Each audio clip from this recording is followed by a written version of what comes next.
Good morning from সুনে। সুনে হচ্ছে গোঘাটের একটা ছোট্ট গ্রাম, খুবই সুন্দর গ্রাম। পরেই আমি 10টা-11টা নাগাদ আজকে যাব আমি জয়পুর। বিষ্ণুপুরে এই সময় সুন্দর একটা মেলা চলে, জানি না পারবো কি না, কারণ 11টায় যদি বেরোই পৌঁছাতে 1 ঘন্টা লাগবে। এখান থেকে হচ্ছে 40 কিলোমিটার অ্যাপ্রক্স জয়পুর। তো জয়পুর থেকে আবার 10 কিলোমিটার হচ্ছে বিষ্ণুপুর। তাহলে রাস্তায় দেখা হচ্ছে। সকাল 10টা 20 আর আমি এখন রাস্তায় রয়েছি। তো মামা ওয়েট করছে জয়রামবাটিতে। তো মামাকে ফার্স্টে আমি পিক করব, তারপরে সব কিছু আমি বলছি। 1 hour later. অনেক দিন পর আবার ব্লগ বানাচ্ছি। লাস্ট আমি বেলপাহাড়ি গিয়েছিলাম, তারপর এই আজকে প্রথম। 2024 জানুয়ারি লাস্টের দিকে একটা প্ল্যান রয়েছে, তো দেখি কতটা ওইটা করতে পারি। যদি ট্রিপটা হয় তাহলে অবশ্যই তোমরা ব্লগে দেখতে পাবে।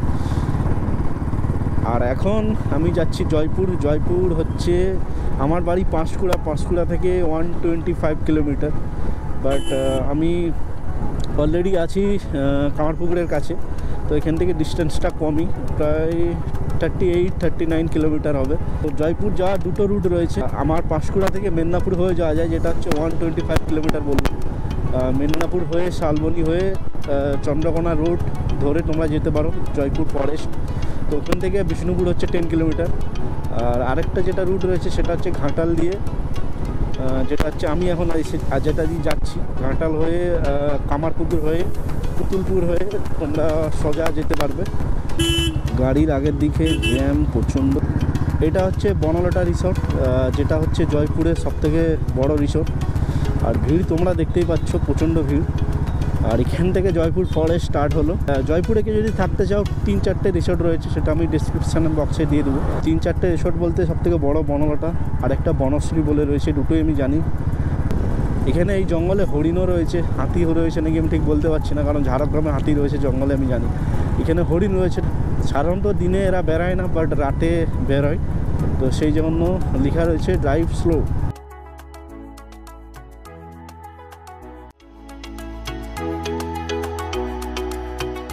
দেখাচ্ছে এই যে মেন রোড রয়েছে, মেন রোড দিয়ে বাঁ দিকে নিতে হবে। মনে রাখো নাকা চেকপোস্ট পড়বে।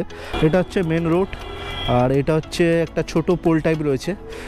বর্ষাকালে এলে তোমরা এই পুরোটাই জল পাবে, আর প্রচণ্ড স্পিডে জলটা এখান দিয়ে পড়ে। বিষ্ণুপুর বিখ্যাত লাল মাটি আর লাল মরামের জন্য, আর লাল মরাম শুরু হয়ে গেছে আর দু সাইডে জঙ্গল। এটা হচ্ছে নতুন গ্রাম। মেন রোড থেকে যখন তোমরা বাঁ দিকে নেবে, বাঁ দিকে নেওয়ার পর সোজা রাস্তা ধরে আসবে। আসার পর দেখবেন এমনি একটা ফাটক টাইপ পড়বে।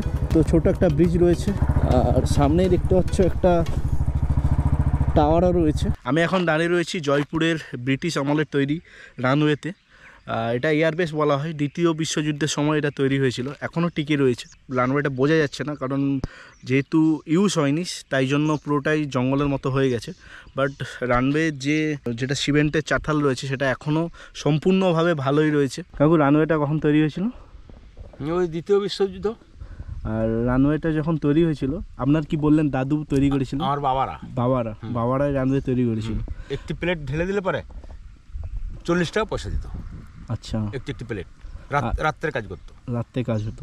এখনো মানে দ্বিতীয় বিশ্বযুদ্ধের সময় ব্রিটিশ আমলের রানওয়ে এখনো টিকে আছে। আর আমাদের এখানে রাস্তাঘাট এখন দুদিনে নষ্ট। এধারটা বেশি ঝোড়, ওই দিকটা গেলে আর একটু ফাঁকা আছে। আচ্ছা, টাওয়ার আছে সামনে না?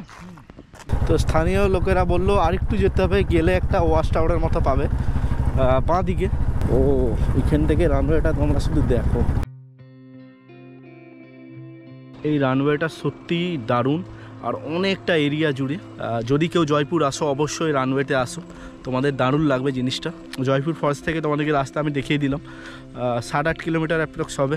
ব্রিটিশ আমলে এখানে যুদ্ধ বিমান যেগুলো ছিল, সেগুলো ওঠানামা করতো। আর আমিও ইনফরমেশান খুব জানি না, যতটা আমি জেনেছি লোকাল স্থানীয় লোকদের জিজ্ঞাসা করে ততটাই তোমাদের বলছি, এক্সট্রা করে কিছু বলছি না। কেউ যদি বেশি জেনে থাকো প্লিজ কমেন্টে জানিও আমাকে। তো ড্রোন এখন উড়াচ্ছি, তাহলে রানওয়েটা কতটা বড় তোমরা বুঝতে পারবে। তাহলে ড্রোন শটটা এখন এনজয় করো।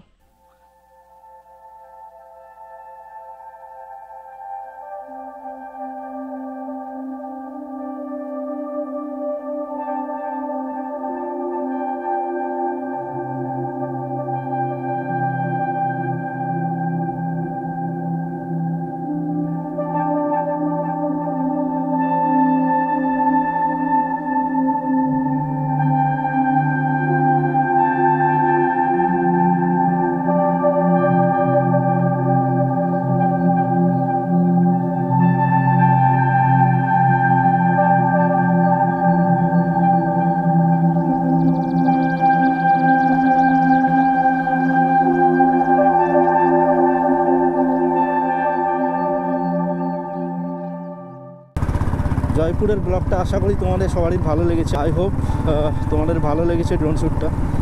আর জয়পুরের ব্লগটা আমি এখানে এড করছি। কেউ যদি আসো নিশ্চয়ই রানওয়ে যেটা রয়েছে সেটাতে আসো, খুবই ভালো লাগবে। আর জয়পুরে ঘোরার মতো তেমন কিছুই নেই, জঙ্গল আর রানওয়ে ছাড়া।